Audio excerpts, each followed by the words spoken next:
was amazing actually. I got to interact with so many people who I've always followed on Instagram, and I've always idolized these people and always thought that I never thought that I'll get a FaceTime with them, but I did. Had a very good conversation actually. Very humble people, very warm, very friendly. And great to interact with. Had a chance. Some of them followed me back on Instagram. Yay!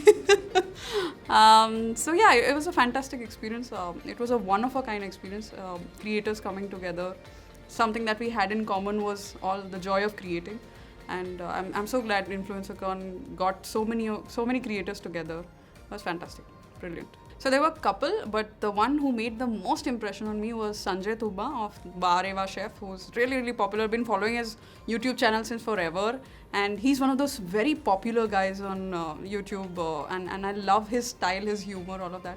But the way he spoke about creating content and what really, you never need to know what really works with people, but you have to be yourself. You have to add that little touch of humor. You can't let negative comments bog you down. I really thought that it was very relatable, something that was very relatable and very insightful. So I really liked his talk a lot. He was part of a panel and really enjoyed it. I'm very excited! I'm really excited. I've always taken very exclusive workshops with like 10, 12, 15 people. I like doing that. It's easier to manage that kind of a crowd, but this will be a one-of-a-kind experience. I'm told there are 86 registrations, so I'm very excited. I think I'll. I'm just hoping to catch up with a lot of these foodies who I've known for a long time, and some of them who have actually reached out on social media saying, "Hey, we are looking forward to your workshop." So I'm very excited, very thrilled. I want to share a little bit about what I have learned in my journey of 5-6 years of doing photography and styling. So I'm very kicked, very excited, and this is the best part of InfluencerCon. So I am your typical example of somebody who spent a lot of time in the corporate world, about 8 years almost, before I took the plunge to give photography and styling a shot. It was not easy. I had my fair share of hardships, lot of challenges, lot of obstacles. Several times that I felt like, is it really worth giving a shot? Is this really worth it? But there was something inside me that said that believe in yourself. If you don't, who will? Like, you have to believe in yourself, and I think that's one piece of advice that I'd give anybody who's in that phase of feeling lost, being stuck in a rut. That's one of the worst times to have in your life. But if you really believe in yourself and you push it, even when nobody else is, for it, it takes a little while. It's not a one-day process. It's not a 6-month process. It takes a few years to get there. But really, when you look back, like when I look at InfluencerCon now, I never thought 5-6 years back that I would get a platform to speak because of my passion and because I turned my passion into a career.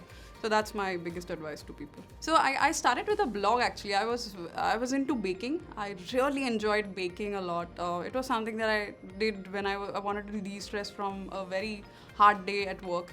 Then it slowly became a thing where I realized that I really liked how the process of how food looks on camera and what the amount of things that you can do with just playing with lights and shadows and understanding photography, and the magic you can create with just making food look good on camera.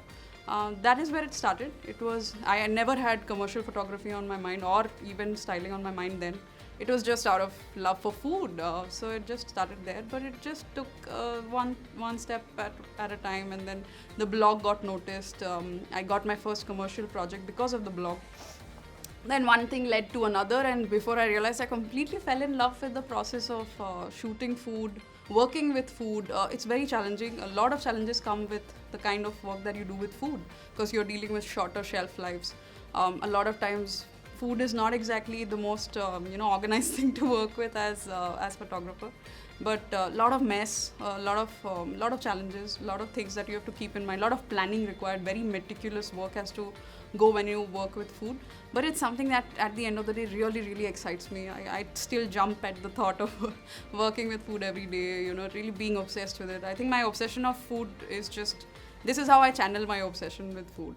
This is what really keeps me going. Every time I feel like, oh God, this is really challenging assignment coming up, I just tell myself I still get to work with food. I still get to work with people who are so passionate about food, and it shows in their work. So that's what keeps me going.